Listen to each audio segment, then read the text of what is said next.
میں تو امتی ہوں اے شاہ امم، کر دے میرے آقا اب نظر کرم، میں تو امتی ہوں۔ الحمد للہ وکفی وسلام علی عباده الذین اصطفى، اما بعد، اعوذ باللہ من الشیطان الرجیم، بسم اللہ الرحمن الرحیم۔ فأما اليتیم فلا تقہر وأما السائل فلا تنہر وأما بنعمة ربك فحدث۔ وقال تعالى: واصبر نفسك مع الذين يدعون ربهم بالغداة والعشي يريدون وجهه ولا تعد عيناك عنهم تريد زينة الحياة الدنيا ولا تطع من أغفلنا قلبه عن ذكرنا واتبع هواه وكان أمره فرطا۔ سبحان ربك رب العزة عما يصفون وسلام على المرسلين والحمد لله رب العالمين۔ اللهم صل على سيدنا محمد وعلى آل سيدنا محمد وبارك وسلم۔ اللهم صل على سيدنا محمد وعلى آل سيدنا محمد وبارك وسلم۔ اللهم صل على سيدنا محمد وعلى آل سيدنا محمد وبارك وسلم۔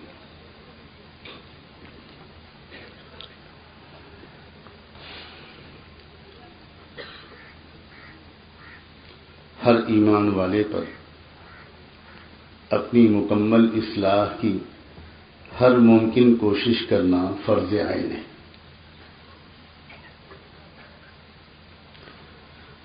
ہر ایمان والے مرد اور عورت پر یہ لازم ہے کہ وہ اپنی مکمل اصلاح کے لیے ہر ممکن کوشش کرے۔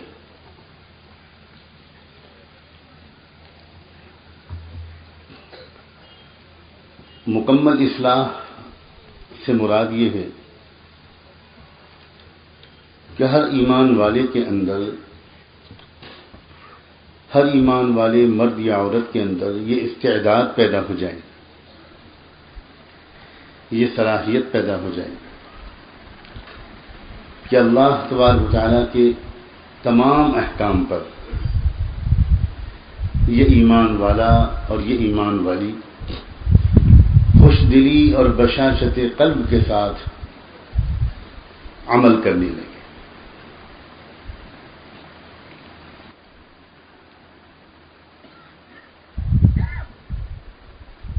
اللہ تعالیٰ کے تمام احکام پر ہم سے اگر یہ پوچھا جائے، اچانک کوئی پوچھ لے کہ اسلام میں کتنے فرائض ہیں، تو عام طور پر ہم کیا جواب دیں گے؟ یہی کہیں گے کہ 5 فرائض ہیں۔ اور یہ بہت بڑی غلط فہمی ہے، اور اس غلط فہمی میں ہم کو بہت ترقی کرنے سے محروم کر رکھا۔ اسلام میں ارکان ہیں جو 5 ہیں، فرائض کی فہرست تو بہت لمبی ہے۔ سچ بولنا بھی فرض ہے، امانت کا واپس کرنا بھی فرض ہے، وعدے کا پورا کرنا بھی فرض ہے، ماں باپ کی عزت کرنا، ادب کرنا، خدمت کرنا، ان کے آنکھوں کی ٹھنڈک بننے کی کوشش کرنا بھی فرض ہے، اپنے گھر والوں کے ساتھ شفقت، پیار، محبت، عفو و درگزر کا برتاؤ کرنا یہ بھی فرض ہے، پڑوسیوں کے ساتھ اچھا سلوک کرنا یہ بھی فرض ہے۔ پڑوسی چاہے مسلمان ہو اور چاہے غیر مسلم ہو، ہر پڑوسی کے ساتھ اچھا سلوک کرنا یہ فرض ہے۔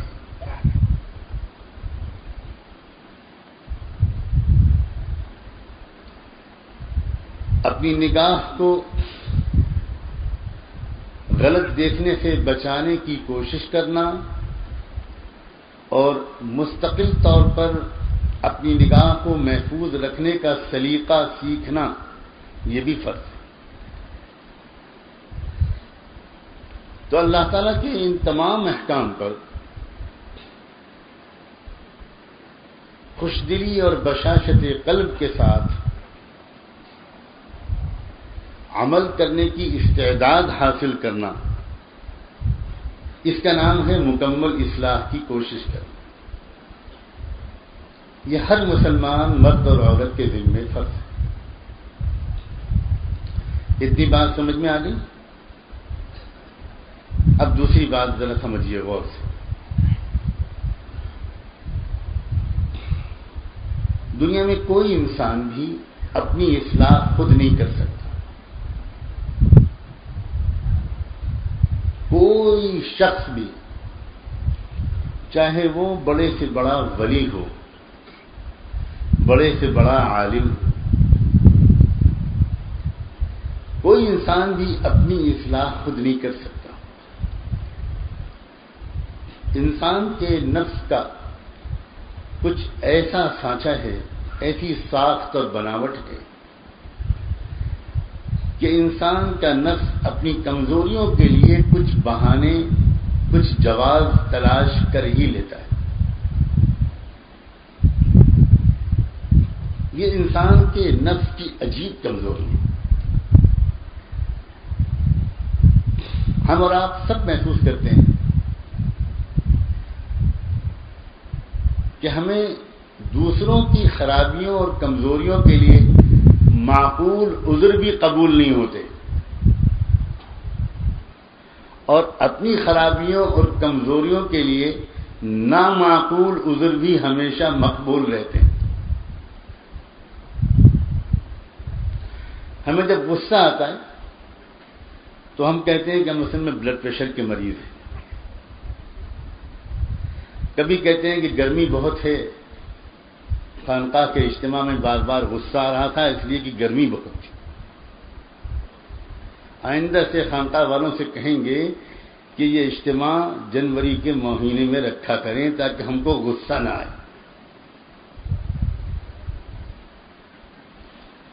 ہم جب وعدہ کرتے ہیں 5 بجے آنے کا اور آتے ہیں 7:30 بجے، تو اس کے لیے ہمارے پاس کوئی نہ کوئی عذر ہوتا ہے، اور کوئی دوسرا اگر 5 منٹ بھی لیٹ ہو جاتا ہے تو ہم آسانی سے اس کا عذر قبول نہیں کرتے۔ یہ عجیب کمزوری ہے، اور اسی کمزوری کی وجہ سے ہر سمجھدار آدمی نے اس راز کو جانا ہے کہ میں اپنی اصلاح خود نہیں کر پاؤں گا، مجھے کسی اور کو کے حوالے اپنی اصلاح کے لیے اپنے کو کرنا پڑے گا۔ اور وہ ایسا شخص ہو جو ان تمام راستوں سے گزرا ہو، اس نے خود اپنے آپ کو اپنی اصلاح کے لیے کسی کے حوالے کر رکھا،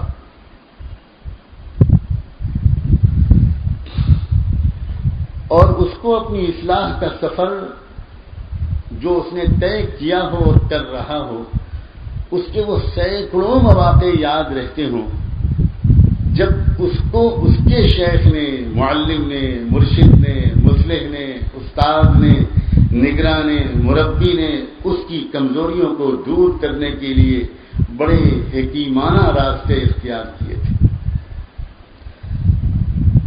یہ ایک فطری سی بات ہے کہ کوئی انسان بھی کوئی فن سیکھ نہیں سکتا اس فن کے ماہر کی شاگردی اور صحبت اختیار کیے بغیر۔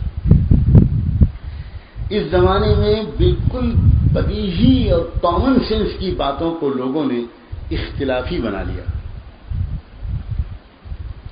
روٹی پکانا ممکن نہیں ہے کتاب میں روٹی پکانے کی ترکیب پڑھ کر، ذرا پکا کے دیکھیے ایک دن۔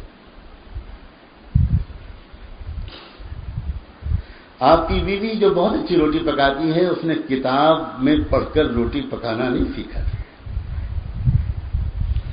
اس نے غلطی کی ہوگی اپنی جوانی میں کہ اس نے کھانا پکانے کی ترکیب کی کسی کتاب کو پڑھ کر ایک مرتبہ کھانا پکایا ہوگا، پھر اس کی سمجھ میں نہیں آ رہا ہوگا کہ اس کو کہاں چھپاؤں اور کس بلی کو کس چوہے کو کھلاؤں، اس لیے کہ وہ سمجھ گئی ہوگی کہ یہ کھانا انسانوں کے کھانے کا نہیں ہے۔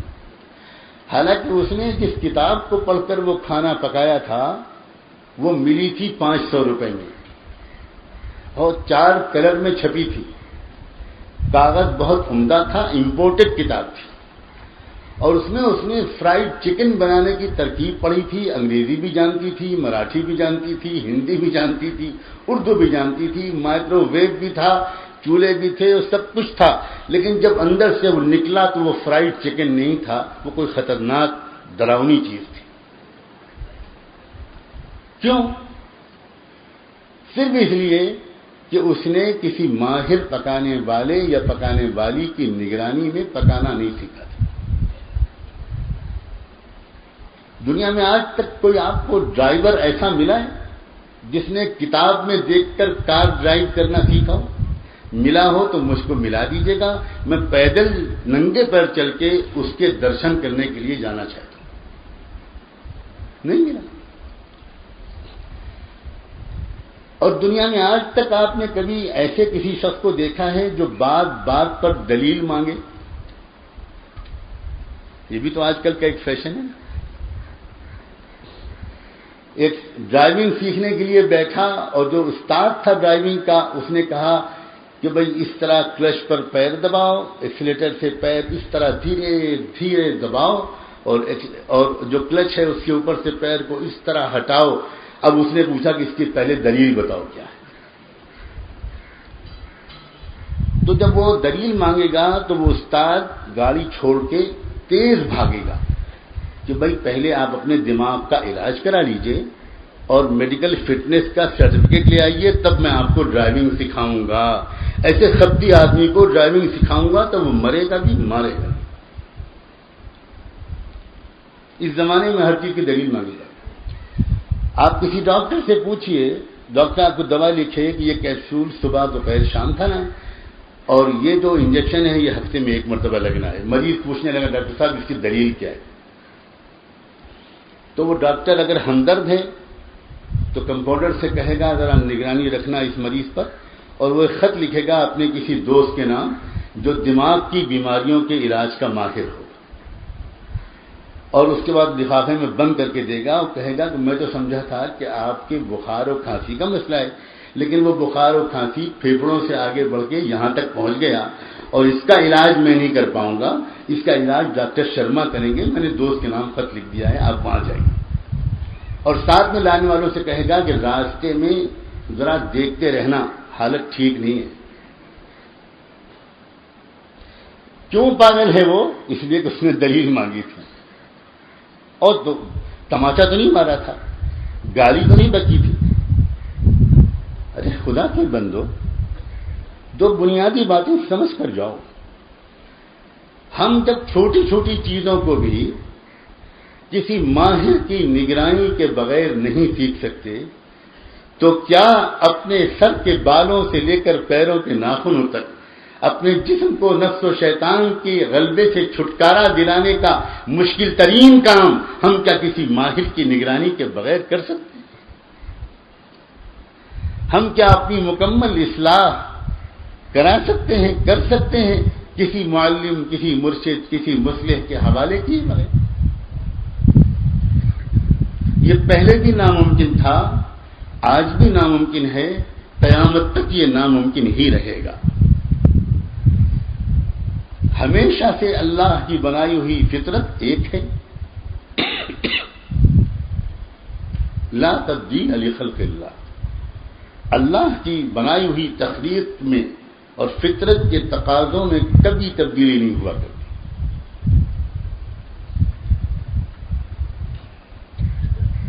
اس لیے ایک بات اچھی طرح سمجھ لیں کہ ایک بات تو یہ کہ مکمل اصلاح کی کوشش کرنا ہم میں سے ہر ایک پر فرض ہے، اور دوسری بات یہ سمجھ لیں کہ مکمل اصلاح ہم اپنی خود نہیں کر سکتے، ہمیں مکمل اصلاح کے کسی ماہر کو تلاش کر کے اپنے آپ کو اس کی نگرانی میں رکھ کر اصلاح کرانا پڑے گا.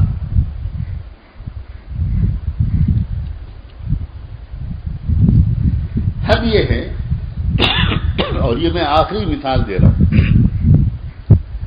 نیچے سے شروع کرنے کی ضرورت نہیں، میں بالکل آخری مثال عرض کر رہا ہوں. انبیاء علیہم السلام جو اپنی اپنی امتوں کی اصلاح کے ذمہ دار ہوتے ہیں، بھیجے ہی جاتے ہیں اللہ تعالیٰ کی طرف سے اپنی اپنی امتوں کی اصلاح کے لیے. ان نبیوں کا بھی حال یہ ہوتا تھا کہ ان کو بھی ایک مصلح کی ضرورت ہوتی تھی، ان کو بھی ایک مرشد اور نگراں کی ضرورت ہوتی تھی. مجھے یقین ہے کہ آپ سوچ رہے ہوں گے کہ یہ کیا کہہ رہے ہیں مولانا. انبیاء علیہ السلام کو بھی کسی مرشد کی ضرورت ہوتی تھی، یہ کیا کہہ رہے ہیں؟ یقین کریے یہ عاجز جو کچھ عرض کر رہا ہے سوچ سمجھ کر عرض کر رہا ہے، اور پھر دہراتا ہے کہ انبیاء علیہ السلام کو بھی ایک ایسے نگراں کی، ایسے مصلح کی ضرورت ہوتی تھی جو اصلاح کا سب سے بڑا ماہر ہوتا تھا، اور ہر وقت 24 گھنٹے وہ ان نبیوں کی نگرانی کرتا رہتا تھا، اور بلا کسی رو رعایت کے نرم یا گرم انداز سے وہ ان نبیوں کی اصلاح کیا کرتا تھا. بس یہ جان لیں کہ وہ مرشد اور وہ مصلح اور وہ مربی کوئی اور نہیں ہوا کرتا تھا، اللہ رب العزت خود ہوا کرتے تھے. اللہ مصلح ہوتا تھا، اللہ نگراں ہوتا تھا. ذرا سا جملہ نوح علیہ السلام کی زبان سے نکل گیا تھا، اپنے بیٹے کو پکارنے لگے تھے. وہ ایک بے ساختہ ایک باپ کی آواز تھی جو وہ بیٹے کو دیکھ کر کے وہ پھنس جائے گا عذاب میں، اور ان کے زبان سے بے ساختہ نکلا تھا یا بنی ارکب معنا. یہ کہا اور ادھر اس مصلح نے یعنی اللہ رب العزت نے فوراً اپنے نبی نوح علیہ السلام کی اصلاح کی اور یہ فرمایا انی اعیذک ان تکون من الجاہلین. نوح اپنے بیٹے کو تم اس کشتی میں آنے کے لیے کیسے پکار رہے ہو؟ انہ عمل غیر صالح، وہ تمہارے راستے پر نہیں ہے، وہ صلاح کے اور اصلاح کے راستے پر چلنے والا نہیں ہے، اور خیال رکھنا نوح آئندہ یہ نادانی تم سے نہ ہونے پائے.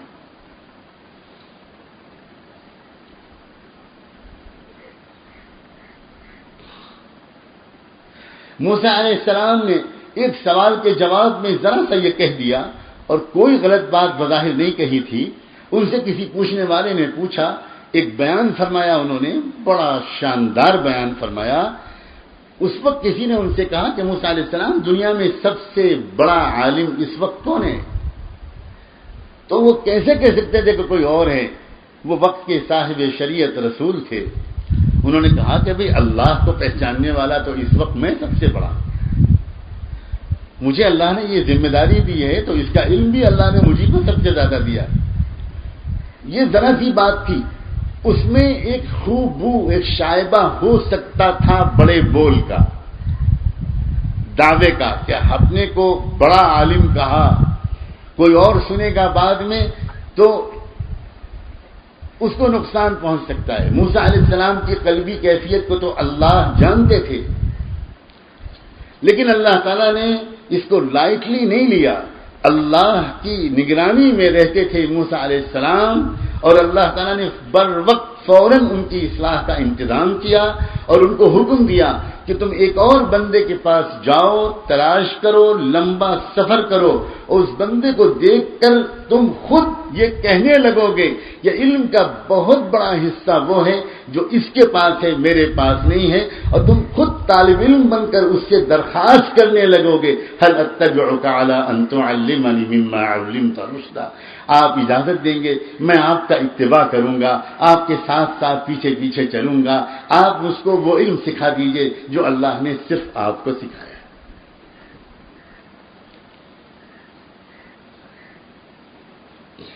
اور ایسے تمام انبیاء علیہ السلام کے ساتھ تقریباً ایسے کوئی نہ کوئی واقعہ ہوا ہے. وہ واقعہ شاید کروایا اللہ نے اسی حکمت کے تحت، اور اس واقعے کو بیان کیا اللہ نے قرآن مجید میں اسی حکمت کے تحت کہ ہمیں اور آپ کے اوپر حجت تمام ہو جائے. جب نبیوں کو ہم وقت ایک مصلح کی ضرورت تھی تو ہم اور آپ کس کھیت کی مولی ہیں. یہاں تک کہ سید الانبیاء رحمت دو عالم سیدنا محمد الرسول اللہ صلی اللہ علیہ وآلہ وسلم، جن سے پڑھ کر اس آسمان کے نیچے اصلاح کا ماہر نہ آیا ہے نہ آئے گا، ان سے بڑھ کر نہ کوئی مصلح اور مربی ہوا ہے اور نہ ہوگا، ان کے ساتھ بھی جو معاملہ تھا قرآن مجید کا تقریباً ہر صفحہ گواہ ہے اس بات کا کہ ان کی اصلاح کس طرح اللہ ہر وقت کرتے تھے، کس طرح ان کی تربیت کرتے تھے، اور وہ کس طرح اپنے آپ کو اللہ کے حوالے کیے ہوئے تھے. بات بات پر روک ٹوک ہوتی تھی. کون سا وہ قرآن مجید کا صفحہ ہے جس میں اللہ نے اپنے محبوب صلی اللہ علیہ وآلہ وسلم کو مخاطب کر کے کوئی اصلاحی بات نہیں فرمائی؟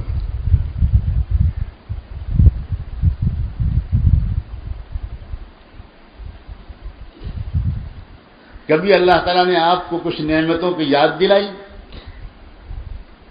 اور اس کے بعد اصلاحی حکم دیا، فَأَمَّا الْيَتِيمَ فَلَا تَقْهَرْ وَأَمَّا السَّائِلَ فَلَا تَنْهَرْ وَأَمَّا بِنِعْمَةِ رَبِّكَ فَحَدِّثْ. محمد،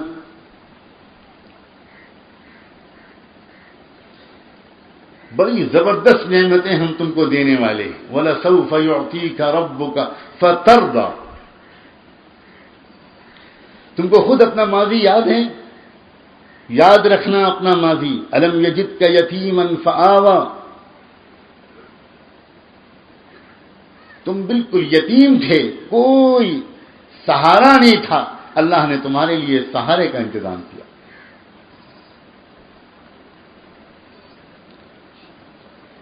تم بالکل مفلس تھے، خالی ہاتھ تھے، اللہ تعالیٰ نے تم کو غنی کر دیا.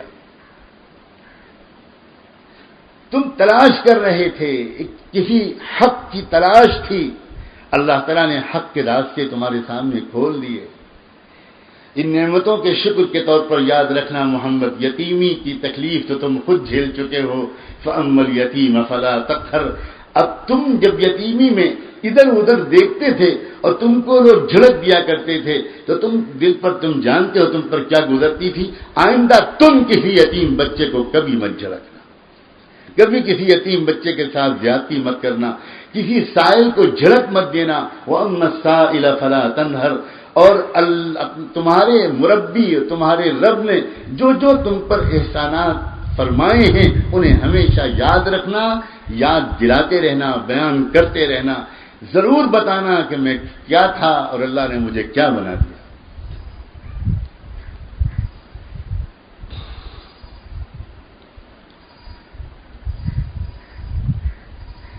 جس معاشرے میں، جس سماج میں آپ اللہ کے بندوں اور بندیوں تک بڑی محبت اور پیار کے ساتھ سچائی کا پیغام پھیلا رہے تھے، ہمیشہ کی طرح اس سچائی کے پیغام کے پھیلانے کی محنت کی قدر کرنے والے تو بہت کم تھے اور شک کرنے والے، مخالفت کرنے والے زیادہ تھے. بہت تکلیفیں پہنچتی تھیں آپ کو مکہ مکرمہ. لوگ خود تو کیا سنتے آپ کی بات، اس بات کی محنت کرتے تھے کہ کوئی اور بھی آپ کی بات نہ سننے پائے. یہاں تک کہ جب باہر سے کوئی اہم شخص آتا تھا تو لوگ جا جا کر اس کو آگاہی دیتے تھے، بتاتے تھے.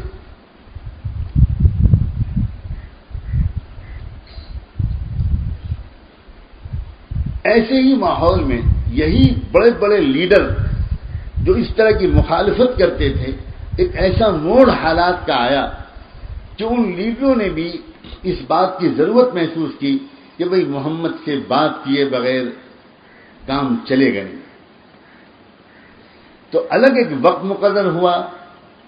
عام طور پر جو لیڈر قسم کے لوگ ہوتے ہیں وہ عام لوگوں کے ساتھ آ کر نہیں بیٹھتے، وہ اپنے آپ کو بالکل الگ رکھتے ہیں. تو انہوں نے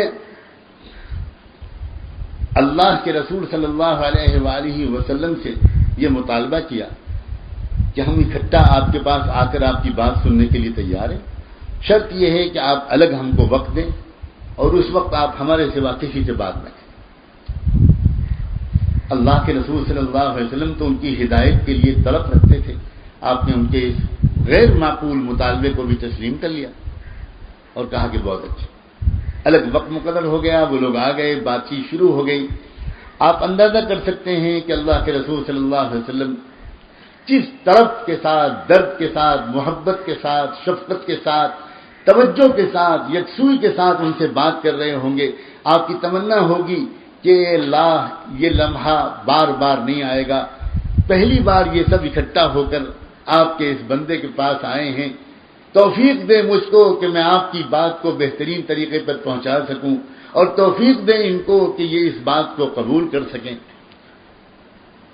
یہ گفتگو چل رہی تھی، اچانک ایک نابینا، اندھے، معذور صحابی، ان کو کچھ پوچھنے کا تقاضا ہوا اور وہ آئے.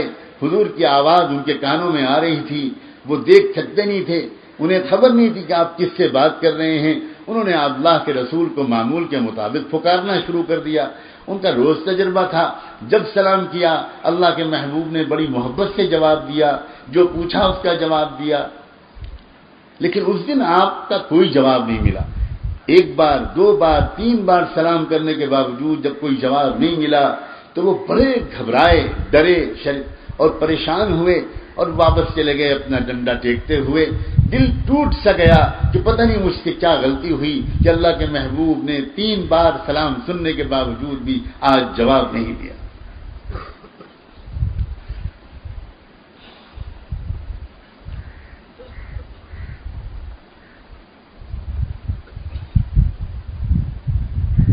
مجلس برخاست ہو گئی، بات پوری ہو گئی، وہ لوگ چلے گئے.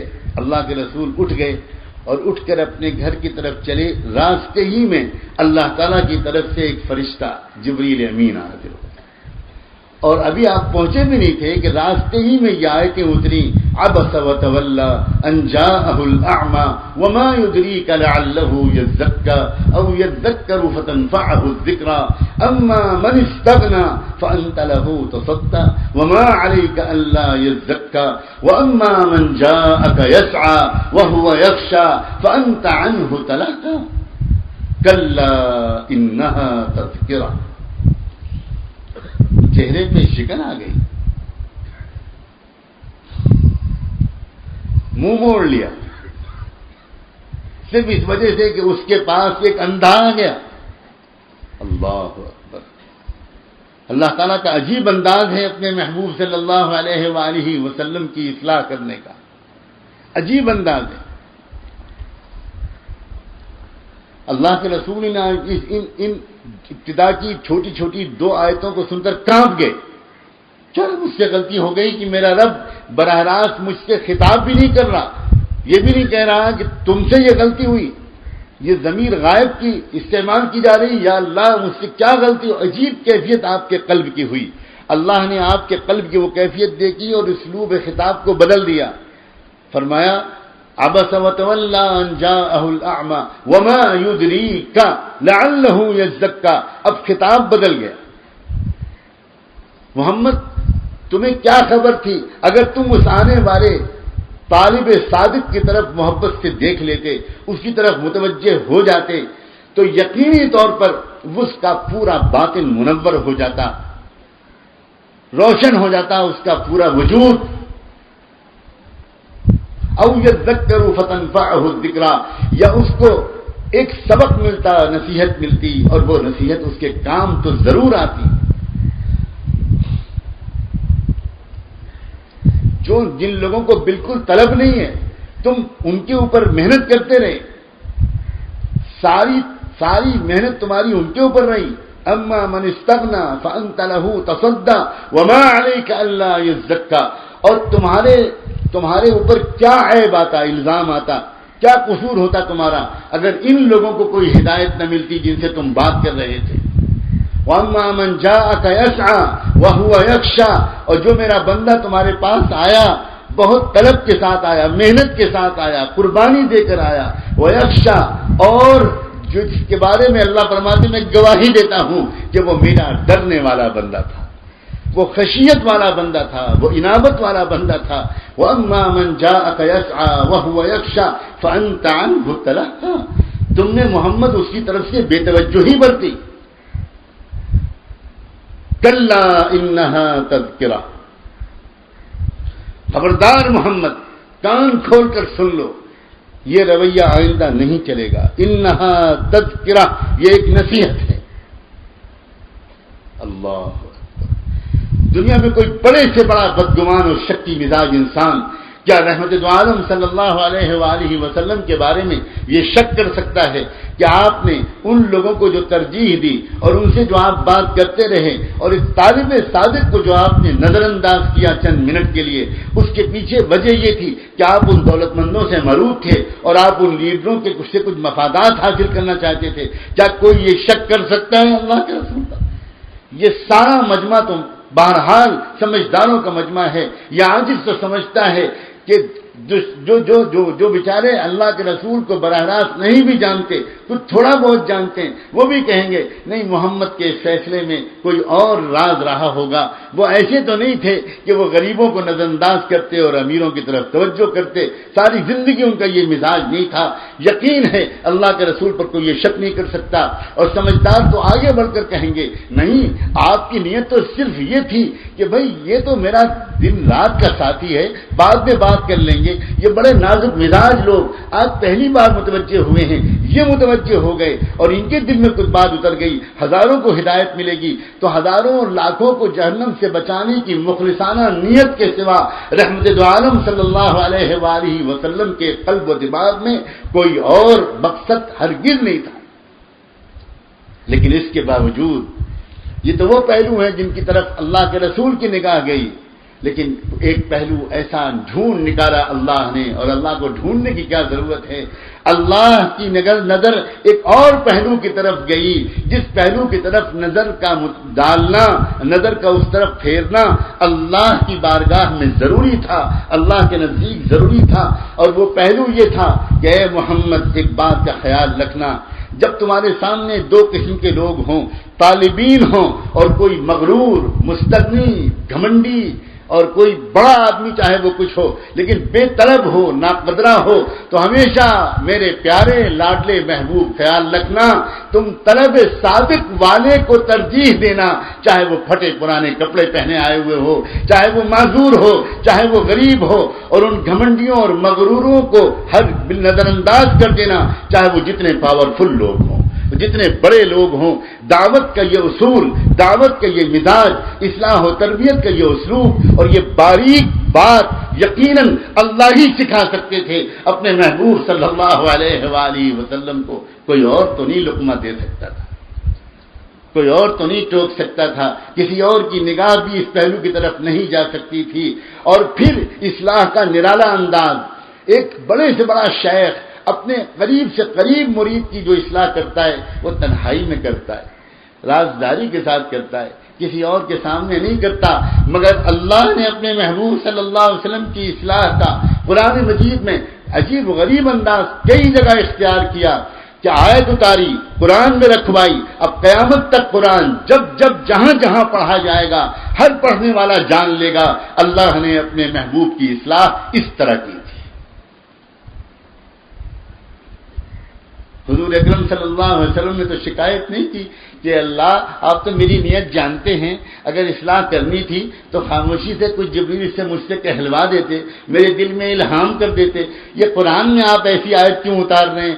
جو پڑھے گا میں بدنام ہوں گا، میری ایک بات جو ذرا سی آپ کے نزدیک قابل اصلاح تھی سب کو معلوم ہوگی، اے اللہ میری رسوائی ہوگی، لوگ کیا کہیں گے کہ محمد پر ڈانٹ پڑی. اللہ کے رسول نے تو یہ نہیں سوچا. اللہ کے رسول کا کیا حال تھا؟ اے لوگوں، ہمیں اور آپ کو ایسا طالب اصلاح بننا ہے جس کسی کی وجہ سے ہم پر ڈانٹ پڑے ہمیں اس شخص کو اپنے گلے سے لگانے کا سلیقہ سیکھنا ہوگا.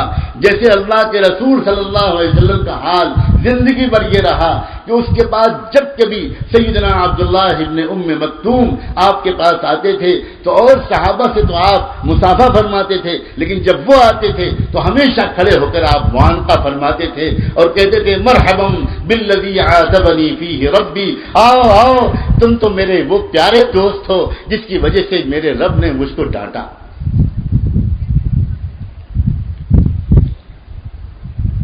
بس اللہ کے بندو، میرے پیارے پیارے بزرگوں اور ساتھیوں، یہی بات سمجھانے کے لیے آپ سب کو یہاں پر بلایا گیا. بلایا کیا گیا؟ آپ تو خود آگے دوڑے چلے آئے. اللہ آپ کے آنے کو قبول کرے. یہی بنیادی بہت اہم بات ہے. اس بات کو سمجھیں کہ ہمیں اپنے کسی بڑے کی اصلاح، ہمیں اپنی اصلاح کے لیے، اپنی مکمل اصلاح کے لیے اپنے آپ کو اپنے بڑوں کے حوالے کرنا پڑے گا. بڑی شدید غلط فہمی ہمارے دل میں شیطان یہ ڈالتا ہے کہ بھئی تم تو بہت بڑے عالم ہو، تم نے تفسیر پڑھی ہے، حدیث پڑھی ہے، فقہ پڑھی ہے، اصول فقہ تم پڑھاتے ہو، تم تو مصنف ہو، تم تو لکھتے ہو، تم تو بخاری شریف پڑھا رہے ہو، تم شیخ الحدیث ہو، تم سیرت و تاریخ کے ماہر ہو، تم تو یہ کرتے ہو، شاندار درس دیتے ہو، تمہیں کیا ضرورت ہے کسی کی اصلاح؟ اور تم تو مسلمانوں کے اور غریبوں کے کام آتے ہو، سیاسی اور ملی میدانوں میں کوشش کرتے ہو، بہت نیک کام ہے یہ، تم کو اصلاح کے لیے کیا ضرورت ہے؟ اور تم تو دروازے جا کر کلمے نماز کی آواز لگاتے ہو، زبردست کام میں لگے ہو، تمہیں کیا ضرورت ہے اپنے آپ کو کسی کے حوالے کرنے کی؟ بلا کسی تردد و ہچکچاہٹ کے یا عاجز اللہ کی قسم کھا کر کہنے کو تیار ہے کہ یہ سب شیطانی وسوسے. عجیب بات ہے، انبیاء علیہ السلام سے بڑھ کر بھی کوئی دین کی محنت کرنے والا ہے.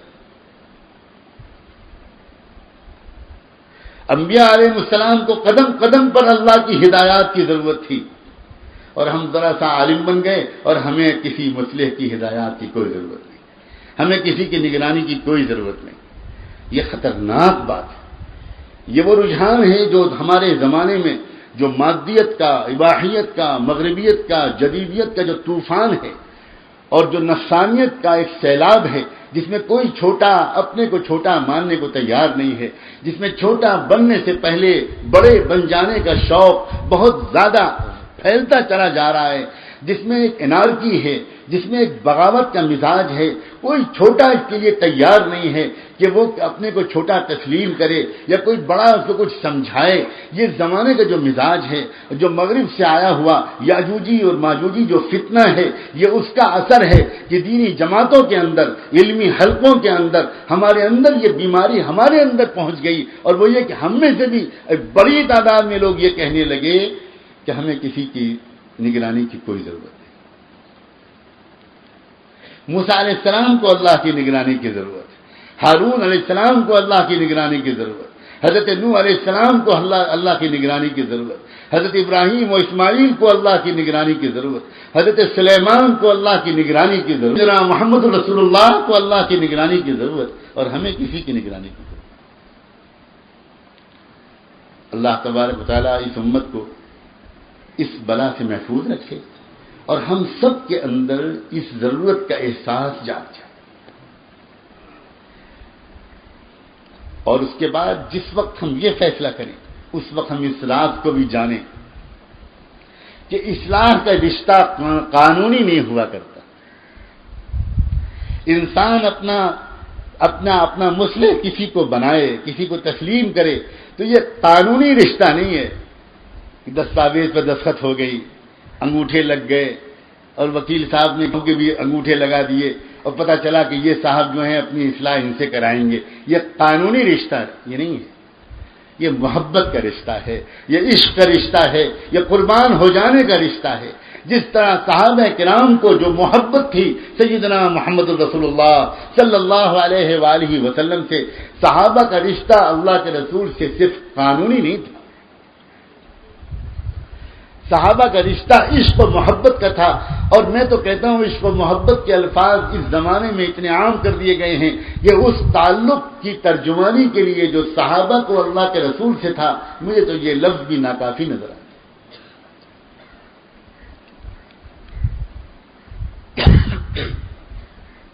یہ کون سے قانون میں لکھا تھا کہ اللہ کے رسول صلی اللہ علیہ وسلم اگر تھوکیں تو صحابہ اس کو اپنے ہاتھ میں لے لیں، زمین پر نہ گرنے دیں؟ یہ کون سی حدیث میں آیا؟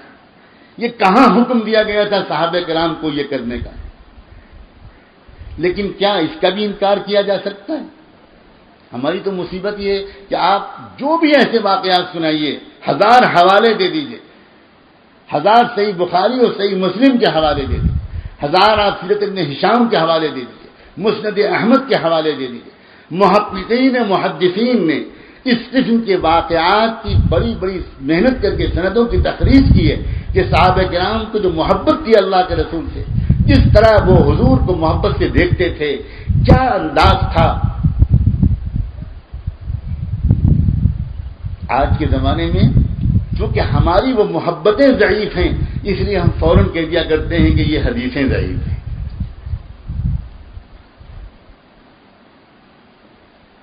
بغیر تحقیق، بغیر کوشش، بغیر مطالعے، بغیر کسی سے پوچھے، کیونکہ یہ بات ہمارے مزاج کے خلاف ہے، اس لیے یہ یقیناً ضعیف ہوگی۔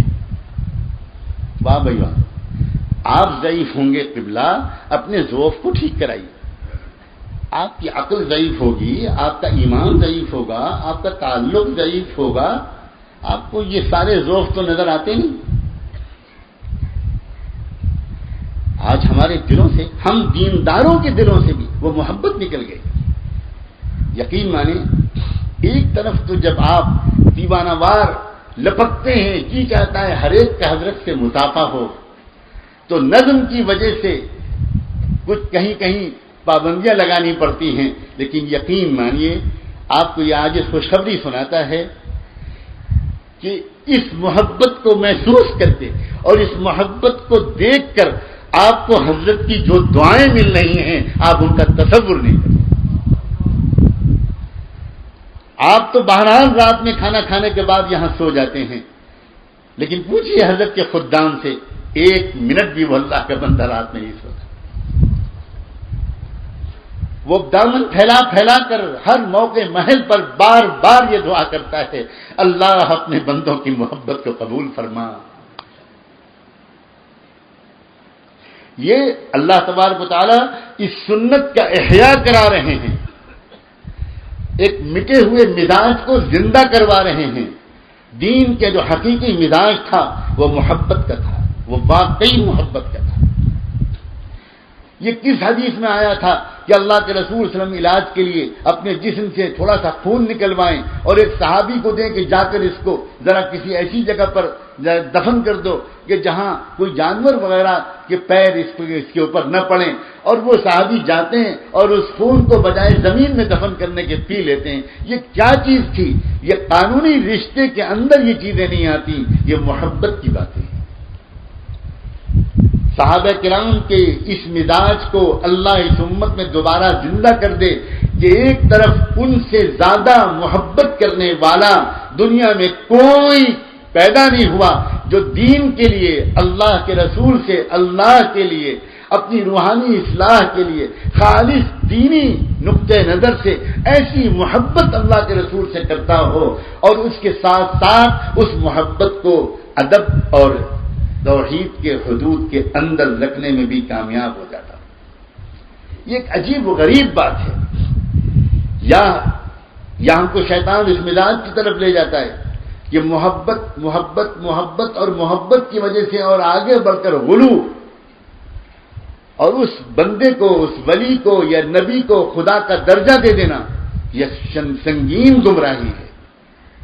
اور یا شیطان ہم کو دوسری انتہا کی طرف لے جاتا ہے، اور وہ یہ کہ اپنے توحید کے دھوکے میں محبت سے بھی محرومی قبول کر لیتے ہیں۔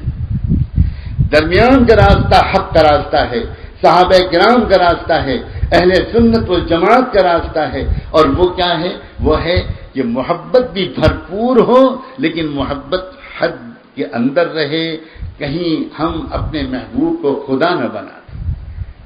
نہ، ہرگز نہیں، ہرگز نہیں. چاہے جتنا بڑا ولی ہو، ہے وہ اللہ کا بندہ، ہے وہ انسانوں میں سے ایک انسان. بلکہ اس اعتبار سے ہم کو اس کے انسان ہونے کو یاد رکھنے سے فائدہ ہوگا کہ جب اس نے ہمارے جیسا انسان ہوتے ہوئے اپنے دل پر ایسی محنت کر لی کہ اس کے دل میں اللہ کی محبت کا ایسا رنگ چڑھ گیا اور اس کے بدن سے گناہوں کا کھوٹ نکل گیا، تو یہ انسان ہوتے ہوئے ایسا کر سکتا ہے تو میں بھی انسان ہوتے ہوئے ایسا کر سکتا ہوں. اس سے امید بڑھتی ہے، حوصلہ بڑھتا ہے کہ ہم بھی کچھ بن سکتے ہیں، ہم بھی ان جیسا بن سکتے، ہم بھی اپنی اصلاح کرا سکتے ہیں.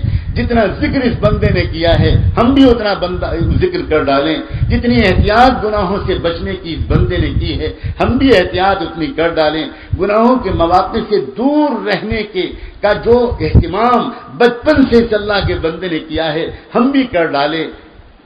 وہ محرکات جن سے شہوتیں اور جذبات بھڑکتے ہیں ان سے دور رہنے، میلوں دور رہنے کا جو اہتمام اس اللہ کے بندے نے بچپن سے کیا ہے ہم بھی کریں، اور ہم بھی اپنے بچوں کو اسی انداز کی تربیت دیں. اگر ہم نہ کر سکے اور ہمارے دل پر کچھ دھبے لگ گئے، بعد میں ہم کو عقل آئی، تو کم سے کم وہ بچے اور بچیاں جو ہمارے گود میں پل رہے ہیں، ہم اس وادی سے گزر کر آئے ہیں، ہم اس طور پر ان بچوں کو پالیں کہ ان کے دلوں پر کوئی دھبا لگنے ہی نہ پائے.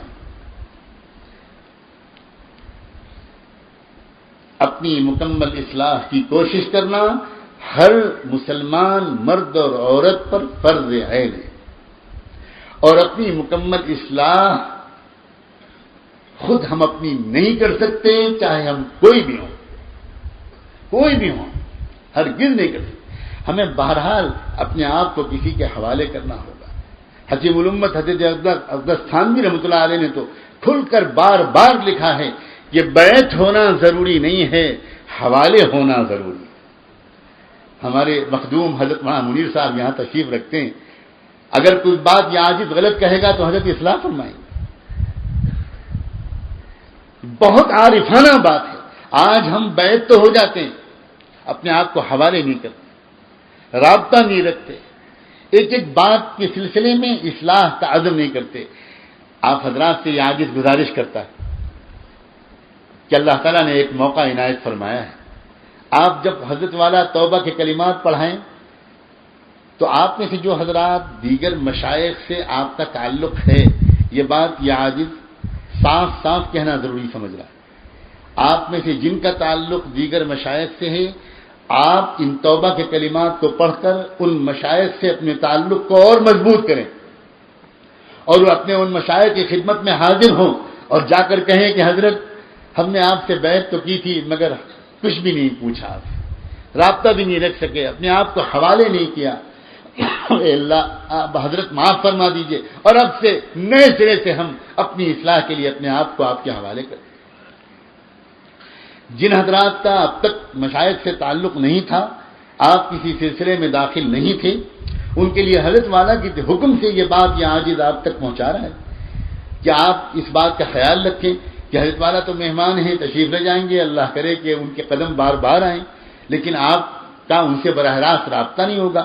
حضرت والا کا یہ حکم ہے کہ آپ تک یہ بات پہنچا دی جائے کہ حضرت کے جو خلفاء، حضرت کے سلسلے کے جو خدام حضرت کے حکم سے اپنی اصلاح کی نیت سے اس ملک میں کچھ خدمت انجام دے رہے ہیں، آپ ان میں سے جس سے قریب تر ہوں، آپ جس سے زیادہ رابطہ قائم کر سکیں، جس سے آپ کو زیادہ مناسبت ہو، آپ اس توبہ کے کلمات کے پڑھ لینے کے بعد آپ ان سے بھرپور رابطہ رکھیں گے اور اپنے آپ کو اپنی اصلاح کے لیے واقعی حوالے کریں گے، تب انشاءاللہ آپ اپنی زندگی میں فرق خود محسوس کریں گے.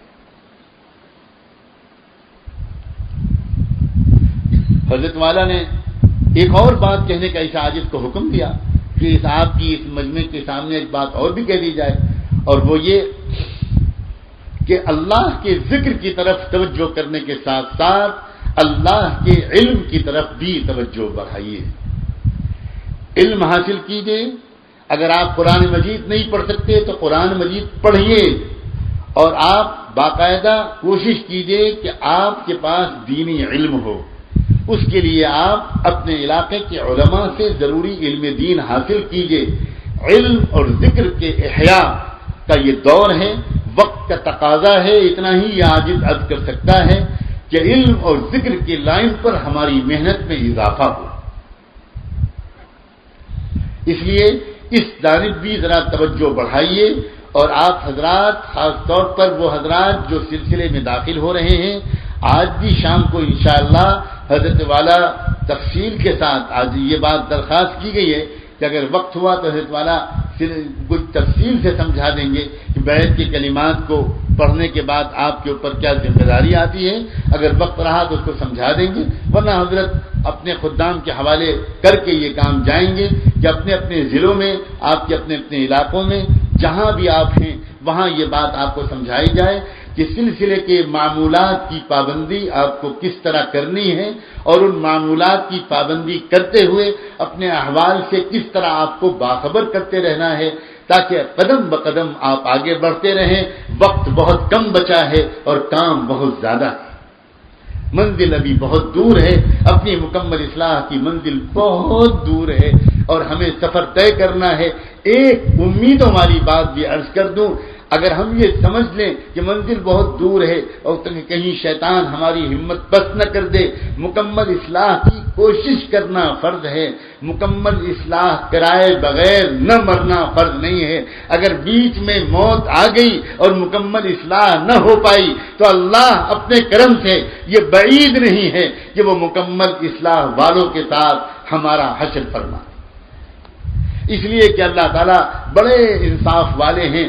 اللہ یہ فرمائیں گے جب اس بندے کو جس نے ابھی مکمل اصلاح کا سفر شروع کیا تھا، جب وہ حیران ہوگا، جب اس کو کاملین کے ساتھ کھڑا ہونے کو کہا جائے گا روز محشر، اور وہ گھبرا کر فرشتوں سے یہ کہے گا کہ میں یہاں کہاں کھڑا کیا جا رہا ہوں، یہ تو بہت نیک لوگوں کا مجمع ہے، یہ تو اولیاء اللہ کا مجمع ہے، مجھے ان سے محبت ضرور تھی لیکن مجھ میں اور ان میں کروڑوں اور اربوں اور کھربوں میل کا فاصلہ ہے، میں یہاں کہاں سے کھڑا ہو سکتا ہوں؟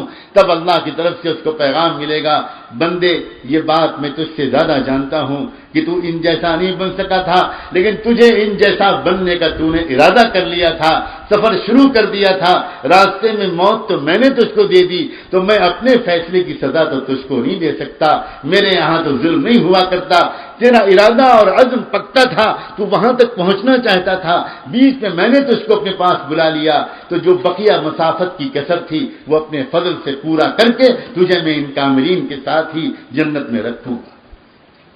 اللہ اتنے مہربان۔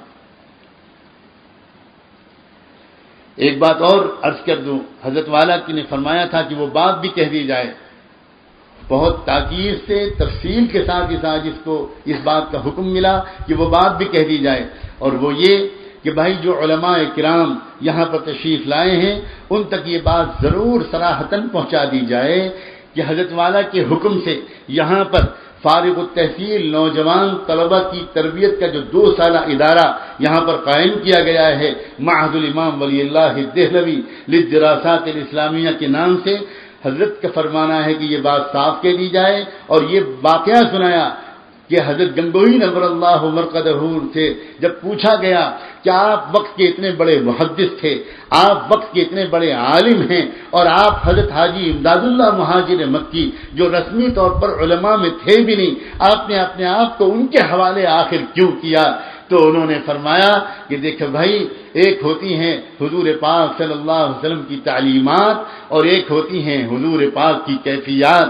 تعلیمات نبوی ہم نے مدرسے میں پڑھ لی تھی، کیفیات نبوی کا پتہ تو ہم کو حضرت حاجی صاحب کے پاس جا کر چلا۔ اور یہ بھی فرمایا تھا ایک سائل کے جواب میں کہ مٹھائیوں کے نام ہم نے مدرسوں میں خوب سنے تھے، لیکن مٹھائیوں کے مزے ہم نے حضرت حاجی صاحب کے پاس جا کر ہی چکھے۔ فرمایا کہ اس مجمع کے سامنے یہ اطلاع بھی دے دی جائے کہ یہاں 2 سالہ علماء کی تربیت کا ادارہ قائم کیا گیا ہے، اس کے ایک مقصد بہت بڑا یہ بھی ہے کہ علم کے ساتھ عشق کا امتزاج ہو۔ یہ الفاظ بھی حضرت والا ہی کے ہیں کہ علم کے ساتھ عشق کا امتزاج ہو۔ اللہ تبارک و تعالی اس موقع کی قدر کی ہمیں اور آپ کو توفیق عطا فرمائے، ایک بھولے ہوئے سبق کو یاد دلانے کے لیے، بڑے پیمانے پر یاد دلانے کے لیے اللہ تعالیٰ نے اپنے ایک بندے کو بھیج دیا ہے، اور یہاں پہلے سے اس میدان میں جتنے اکابرین و مشائخ کام کر رہے ہیں، اللہ ان کے سائے کو سلامت رکھے، اللہ ان کے فیض کو عام کرے۔ یہ کیسی پیاری قابل قدر بات ہے، ذرا غور کیجئے۔ چونکہ ان چیزوں کو اجاگر نہیں کیا جاتا تو ہمارا ذہن ادھر منتقل نہیں ہوتا، اور ذرا کہیں پر کوئی بات ہمارے سفید دامن پر، ہمارے اکابر کے سفید دامن پر، یا اکابر کے نام لیواؤں کے سفید دامن پر ایک چھوٹا سا دھبا میڈیا کی شرارت سے کہیں لگتا ہے تو ساری مخلوق اس دھبے کو دیکھنے میں لگ جاتی ہے۔ یہ معمولی بات نہیں ہے کہ ہمارے ملک میں سینکڑوں مدارس چل رہے ہیں، خانقاہیں چل رہی ہیں، اکابر و مشائخ تعلیم کا کام بھی کر رہے ہیں، تزکیے کا کام بھی کر رہے ہیں، دعوت کی محنت بھی کر رہے ہیں، اور یہ کتنی بابرکت بات ہے کہ اللہ کا ایک بندہ آتا ہے اور اس ملک کے تمام ادارے، تمام اکابر و مشائخ اور تمام جماعتیں اور تمام شخصیات گویا اس کا آگے بڑھ کر استقبال کرتی ہیں۔ یہ کیسے اخلاص کی دلیل ہے، یہ کیسے اخلاص کی دلیل ہے؟ کسی کے دل میں یہ خیال، یہ وسوسہ بھی نہیں آیا، اور میں تو قسم اٹھا کر کہنے کو تیار ہوں کہ آئے گا بھی نہیں، کہ ہم تو یہ سب کام یہاں پہلے کر رہے تھے، ایک بندے کو باہر سے بلانے کی یا کسی کو آنے کی کیا ضرورت تھی؟ نہیں، سب کے سب آگے بڑھ کر استقبال کر رہے ہیں، دیدہ و دل فرش راہ کر رہے ہیں، تنہائیوں میں مل کر حضرت کر رہے ہیں، حضرت سے کہہ رہے ہیں حضرت آپ کے آ جانے سے ایک بہار آ گئی ہے، اور آپ کے ساتھ سفروں میں ہم شریک رہیں گے، ہم فلاں جگہ حاضر رہیں گے، اور ہم نے فلاں جگہ کے طلباء کو لکھ دیا ہے۔ کیا گجرات کے علماء، کیا مہاراشٹر کے علماء، کیا بمبئی کے علماء، کیا کرناٹک کے علماء، کیا حیدرآباد کے علماء، کیا دیوبند و لکھنؤ کے علماء، پورا ملک کے علماء، مشائخ، ادارے، شخصیتیں، جماعات، اس عاجز کے پاس سینکڑوں کے پیغامات آ رہے ہیں۔ ہر شخص یہ پیغام بھیج رہا ہے کہ ہم بس پلکیں فرش راہ بچھائے ہوئے انتظار کر رہے ہیں، کب حضرت پہنچیں گے ہمارے ہاں، کب حضرت پہنچیں گے ہمارے ہاں۔ لوگوں، حسد اور نفسا نفسی کے اس دور میں اس مقدس جماعت کی باہم محبت یہ اللہ کی نشانی ہے، یہ اس امت کی ستائش جماعت کی حقانیت کی نشانی ہے، یہ رحمت دو عالم سیدنا محمد رسول اللہ صلی اللہ علیہ وآلہ وسلم کی توجہات کا نشانہ اس جماعت کی طرف ہے، یہ اس کا کھلا ہوا ثبوت ہے۔ ورنہ اس زمانے میں تو ایک سگا بھائی اپنے سگے بھائی کی ترقی کو برداشت نہیں کر رہا۔ اللہ نظر بس سے بچائے، اور اللہ تبارک و تعالی اس ملک کے لیے بھی اس قافلے بہار کی آمد کو واقعی اس ملک کی بھی تقدیر کے کھل جانے کا ذریعہ بنا دے۔ ہمارے اکابر و مشائخ کی یہ تمنا ہے، یہ واللہ یہ تمنا ہے، اور ان کی وہ اس بات کو جانتے ہیں، اس بات کو کہ ہمارا ملک بہت سی پریشانیوں میں گھرا ہوا ہے، ہمارے ملک میں کروڑوں لوگ بھوک سے آج بھی تڑپ رہے ہیں، کسانوں کو خودکشی کرنی پڑ رہی ہے، مزدوروں کو اپنی بیٹیوں کے گردن کو کاٹنا پڑ رہا ہے، بہت برا حال ہے۔ یہ مت سمجھیے کہ ہم اور آپ چند لوگ کھاتے پیتے ہیں تو اس ملک کے سب لوگ کھا پی رہے ہیں۔ ہمارے اکابر اس درد و غم کا بلا وجہ اظہار نہیں کرتے، لیکن ان کو اس بات کا پکا ادراک ہے کہ جس طرح مصر کی بھوک اور افلاس کو مٹانے کے لیے اللہ تعالیٰ نے فلسطین سے بلایا تھا یوسف ابن یعقوب کو، جس کی تربیت صبر و تقوی کے سانچوں میں ہوئی تھی، اور اس وقت اس ملک کو بچانے کے لیے یوسف علیہ السلام نے اس کاٹو بھری ذمہ داری کو قبول کیا تھا، جس ملک کی حکومت نے ان کو جیل میں ٹھونس دیا تھا، ان کو دہشت گرد قرار دے دیا تھا، پتہ نہیں کیا کیا الزامات لگائے تھے، کیا کیا بدنام کیا تھا، ان کے بارے میں کیا کیا خیالات عام کر دیے تھے۔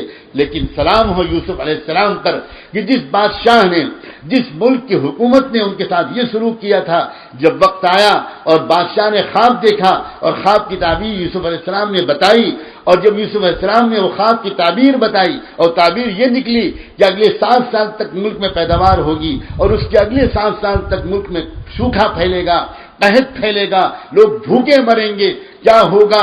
تو یہ بالکل طے ہے بات، تو صرف تعبیر بتا کر چھٹی نہیں کر دی، بادشاہ کو یقین ہو گیا کہ یہ شخص پاک دامن ہے، اس کی بتائی ہوئی بات پتھر کی لکیر ہے، یہی میرے ملک میں ہونے والا ہے۔ وہ جانتا تھا کہ 7 سال کی پیداوار کو 14 سال تک اس ملک میں چلانے والا کوئی ایماندار افسر، کوئی دردمند افسر، کوئی ہمدرد افسر، کوئی غریبوں کا مسیحا کوئی انسان ہے نہیں۔ لوٹ کھسوٹ والے ہیں، کرپشن والے ہیں، بدعنوانیوں والے ہیں۔ ہر شخص اس طرح ملک کے خون کو چوس رہا ہے جیسے مری ہوئی لاش کی پٹلیوں کو گدھ نوچ نوچ کے کھاتے ہیں۔ اس وقت بادشاہ کو یوسف علیہ السلام نے کہا تھا میں حاضر ہوں، اپنی خدمات پیش کرنے کو تیار ہوں، اجعلنی علی خزائن الارض انی حفیظ علیم۔ بادشاہ میرے اندر 2 صفات ہیں، میں ایماندار ہوں اور میں اس غلے کی حفاظت اور تقسیم کا ماہر ہوں، میرے پاس علم بھی ہے، میرے پاس ایمانداری بھی ہے۔ میں اس ملک کے لوگوں کو بھوکا مرنے نہیں دینا چاہتا، اگر آپ چاہیں تو یہ ذمہ داری میرے حوالے کر دیں۔ بادشاہ تو پورے ملک کا پورا اقتدار ان کے حوالے کرنے جا رہا تھا، انک الیوم لدینا مکین امین، لیکن انہوں نے کہا تھا پورا اقتدار مجھے نہیں چاہیے، مجھے غریبوں کی غریبی اور بھوکوں کی بھوک مٹانے کے لیے ایک شعبہ دے دیجئے، میں اپنی جان لگا دوں گا، اس ملک کا ایک انسان بھوکا نہیں مرنے دوں گا۔ تاریخ گواہ ہے یوسف علیہ السلام کی اس قربانیوں کے نتیجے میں یوسف مصر میں ایک انسان کی بھوک کی وجہ سے مرنے نہیں پایا، پورے ملک میں بہار آ گئی، اور جو پہلے جسمانی آسودگی کی بہار آئی اور جسمانی آسودگی کی بہار آنے کے بعد پھر روحانی آسودگی کی بہار آئی، پھر اس پوری قوم نے یہ دیکھ لیا کہ یہ ہے انسان ہمدرد، اس لیے یہ انسان سچا، یہ ہے انسان پاک باز، اس کو ہم نے ستایا تھا، پلٹ کر اس نے ہم کو ستایا نہیں، ہمارے لیے بد دعا نہیں کی، ہمارے انتقام کے جذبات اس کے اندر نہیں تھے، ہم نے اس سے نفرت کی، اس نے ہم سے محبت کی، ہم نے اس کو ستایا، اس نے ہم کو موت سے بچایا۔ لہذا بغیر کسی دعوت کے اور بغیر کسی تبلیغ کے پوری قوم نے وہ صحیح راستہ اپنا لیا جو یوسف علیہ السلام کو خاندان ابراہیمی کے وارث ہونے کے ناطے اللہ کی طرف سے ملا تھا۔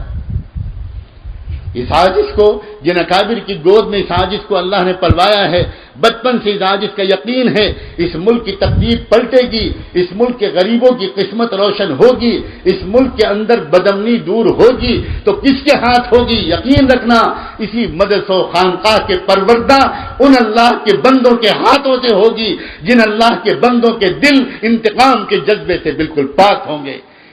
اے اس ہندوستان کی روح، آج اس رائے گڑھ کے اس چھوٹے سے گاؤں کے اس میدان سے اس ملک کی روح کو یہ عاجز غلام مخاطب کرنے کی کوشش کر رہا ہے۔ اللہ اس ملک کے چلانے والوں تک، اس ملک کی پالیسی بنانے والوں تک، اس ملک کی روح، اس ملک کی اصل حیات کو تک یہ پیغام پہنچا دے کہ یہ سارا مجمع اس ملک کے خیر خواہوں کا جمع ہے، یہ سارا مجمع اس ملک کو دمکتے ہوئے دیکھنا چاہتا ہے، اس کی تقدیر دنیا میں بھی روشن دیکھنا چاہتا ہے، آخرت میں بھی روشن دیکھنا چاہتا ہے۔ اور جو اللہ کا بندہ یہاں آیا ہے، یہ اللہ کا بندہ ساری دنیا کے انسانوں کا بھلا چاہنا چاہتا ہے، یہ انسانوں کو انسانوں سے جوڑنے کے لیے آیا ہے، یہ انسانوں کو انسانوں سے توڑنے کے لیے نہیں آیا۔ تو برائے وصل کردن آمدی، نئے برائے فصل کردن آمدی۔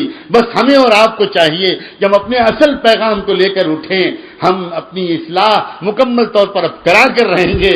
اب اس طرح ہم نہیں راضی رہیں گے کہ ہماری نمازیں اچھی، نہ ہمارے دل روشن، نہ ہمارے اخلاق اچھے، نہ ہمارے معاملات پاک صاف، نہ ہمارے جذبات لطیف۔ ایک حیوانیت کا غلبہ ہے، ایک شیطنت کا غلبہ ہے، ایک نفسانیت کا غلبہ ہے، گھر گھر پھوٹ ہے، پڑوسی میں لڑائی ہے، عجیب و غریب کیفیت ہے۔ ہم یہاں سے جس طرح ہم یہاں آئے تھے ہم اس طرح یہاں سے واپس نہیں جائیں گے، ہم اپنے دل کو دھلوا کر جائیں گے، آئندہ کے لیے صحیح راستے پر چلنے کی قسم کھا کر جائیں گے، اور ہم صرف ایک طرح سے بھیڑ میں آ گئے، دعا میں شریک ہو گئے، آمین کہہ لیا، اس مقصد کے لیے ہم یہاں پر نہیں آئے ہیں۔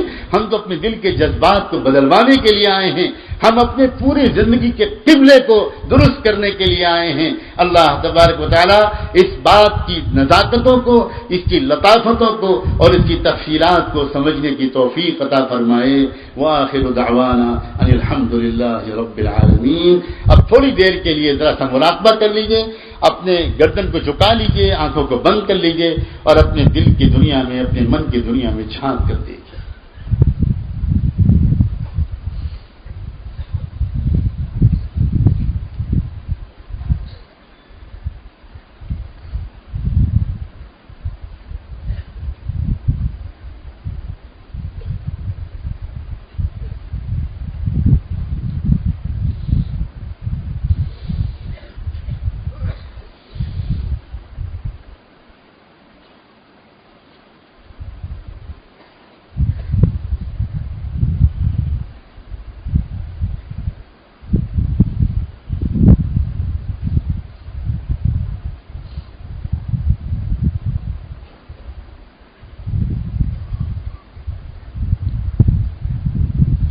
انسان جب اپنے من کی دنیا میں جھانکتا ہے تو اس کو اپنی حقیقی تصویر نظر آتی.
دعا فرما لیجیے. سبحان اللہ وبحمدہ سبحانک اللہم وبحمدک نشہد ان لا الہ الا انت نستغفرک ونتوب الیک. اللہم صل علی سیدنا محمد وعلى آل سيدنا محمد وبارك وسلم. ربنا ظلمنا أنفسنا وإن لم تغفر لنا وترحمنا لنكونن من الخاسرين فلا تجعلنا من الخاسرين فلا تجعلنا من الخاسرين فلا تجعلنا من الخاسرين. ربنا لا تؤاخذنا إن نسينا أو أخطأنا. ربنا ولا تحمل علينا إصرا كما حملته على الذين من قبلنا. ربنا ولا تحملنا ما لا طاقة لنا به واعف عنا واغفر لنا وارحمنا أنت مولانا فانصرنا على القوم الكافرين. اے اللہ ہم آپ کے بندے آپ کے حضور میں حاضر ہیں. ظاہر میں ہم آپ کے بندے ہیں، حقیقت میں بہت گندے ہیں. معاف فرما دیجئے میرے اللہ، معاف فرما دیجئے، معاف فرما دیجئے، معاف فرما دیجئے، معاف فرما دیجئے، معاف فرما دیجئے. اے اللہ اقرار کرتے ہیں کہ اب تک جتنا موقع ملا اگر ہم نے اس موقع سے فائدہ اٹھایا ہوتا تو ہماری اصلاح بڑی حد تک ہو چکی ہوتی، ہم کچھ اور بن چکے ہوتے، ہماری نمازیں بہتر ہوتی، ہمارے اخلاق اچھے ہوتے، ہمارے جذبے پاک صاف ہوتے، ہم آپ کی مخلوق کے لیے وبال جان نہ بنے ہوتے. اے اللہ مگر ہم اقرار کرتے ہیں کہ اب تک کے ملے ہوئے مواقع کو ہم نے برباد کر دیا. اے اللہ معاف فرما دیجئے، معاف فرما دیجئے، معاف فرما دیجئے. اے اللہ بقیہ زندگی میں اے اللہ تلافی کی توفیق عطا فرما دیجئے، تلافی کی توفیق عطا فرما دیجئے، تلافی کی توفیق عطا فرما دیجئے. اے اللہ آپ کے یہ بندے، اے اللہ آپ کے یہ بندے دور دور سے آئے ہیں. رب کریم اس بے آب و گیاہ چکیل میدان میں یہ کاہے کے لیے آئے ہیں، یہ کس لیے آئے ہیں میرے اللہ؟ نہ کوئی بازار ہے، سخت گرمی کا موسم ہے. اے اللہ پورا آرام کے اسباب بھی جمع نہیں کر پائے. اے اللہ ان میں سے کتنوں کو تکلیفیں ہوئیں. اے رب کریم زحمتیں اٹھائیں، یہ آئے ہیں آپ کی محبت لینے کے لیے اور خوش ہیں مطمئن اور مسرور ہیں. رب کریم ان کے دلوں کی ذرا کیفیت کو ملاحظہ فرما لیجئے، ایک نظر اس پر ڈال دیجئے. اے اللہ ہماری مراد پوری کر دیجئے، اب معاف کر دیجئے، اب معاف فرما دیجئے. آج سن لیجئے میرے اللہ، آج مان جائیے، آج عطا فرما دیجئے. اے اللہ تو چند لمحے باقی ہیں، پھر سب ہم لوگ واپس جائیں گے، انہی جھمیلوں میں جائیں گے، انہی فتنوں میں جائیں گے. کیسے روح پرور ماحول میں تھے اے اللہ، کل سے اب تک کیسے روح پرور ماحول میں تھے. اے اللہ آپ کے یہ بندے کیسے پیارے بندے ہیں میرے رب کیسے پیارے بندے ہیں. اے اللہ اس زمانے کے لحاظ سے تو یہ بہت پیارے بندے ہیں میرے اللہ. جو کمیاں آپ کو نظر آ رہی ہوں انہیں معاف فرما دیجئے، چھپا لیجئے میرے اللہ، جیسے آپ نے اب تک چھپائے رکھا ہے مرنے کے بعد بھی چھپائے رکھیے گا. اے کریم رب ذرا نظر تو ڈالیے بڑی تعداد میں مجمع دھوپ میں بیٹھا ہوا ہے. رب کریم آپ کی اس لیے یہاں کی گرمی برداشت کر رہا ہے کہ اس کو یہ شوق ہے کہ یہ گرمی تو کچھ بھی نہیں ہے. اس کو پتا ہے جہنم کی گرمی سخت ہوگی. قل نار جہنم اشد حرا. اسے پتا ہے اے اللہ یہ اس گرمی سے بچنے کے لیے اس گرمی کو برداشت کر رہا ہے. اے اللہ وہ گرمی بڑی سخت ہوگی, سانپ اور بچھو ہوں گے. اے اللہ آپ کا غضب ہوگا, آپ کا قہر و جلال ہوگا, بھاگنے کی کوئی جگہ نہیں ہوگی, رسوائی کا دن ہوگا. اے اللہ رسوائی کا دن ہوگا. اے اللہ اگر ہماری زنجیروں کو ہم کو زنجیروں میں اللہ جکڑ کر جہنم کی طرف پھینکا جانے لگا اور ہماری ماں کی نظر پڑ گئی تو ہماری ماں کے دل پر کیا گزرے گی میرے اللہ؟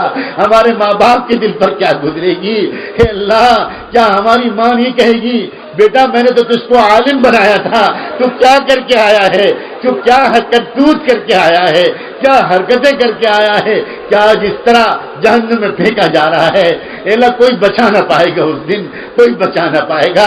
معاف کر دیجئے, معاف کر دیجئے, معاف کر دیجئے, معاف کر دیجئے, معاف کر دیجئے. اے اللہ آپ کی رحیمی کا واسطہ, آپ کی شان کریمی کا واسطہ ہمارے دل کو بدل دیجئے. اے اللہ ہمارے دل کے زنگ کو دور کر دیجئے. اے اللہ ہمارے دل کو ہم وقتی یاد نصیب فرما. اے اللہ تو بڑھاپا آ گیا, کمر ٹوٹ گئی. اے اللہ سفید بالوں نے موت کا الارم بجانا شروع کر دیا. اے اللہ اب ہماری اصلاح کب ہوگی میرے اللہ, اب کب ہوگی ہماری اصلاح؟ اے اللہ اصلاح کر دیجئے, اے اللہ اصلاح کر دیجئے. اے اللہ یہ ہمارے اکابر و مشائخ محنت کر رہے ہیں, ایک کے بعد دوسرا, دوسرے کے بعد تیسرے. اللہ سب کے سب رو رہے ہیں, تڑپ رہے ہیں, بلک رہے ہیں اور ہمارے کانوں پر جو نہیں ریگ رہی. اے رب کریم ہمارے قلب کی قساوت کو دور فرما, ہمارے قلب کی قساوت کو دور فرما.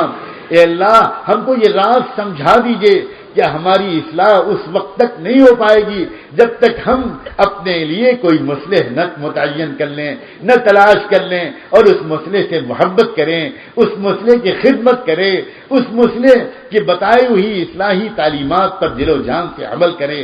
اے اللہ ہم آج ارادہ کرتے ہیں, اب تک نہیں کیا تھا اب کریں گے. اے اللہ اب تک نہیں کیا تھا, خمیازہ بھگت رہے ہیں میرے اللہ. اے اللہ ہم خمیازہ بھگت رہے ہیں.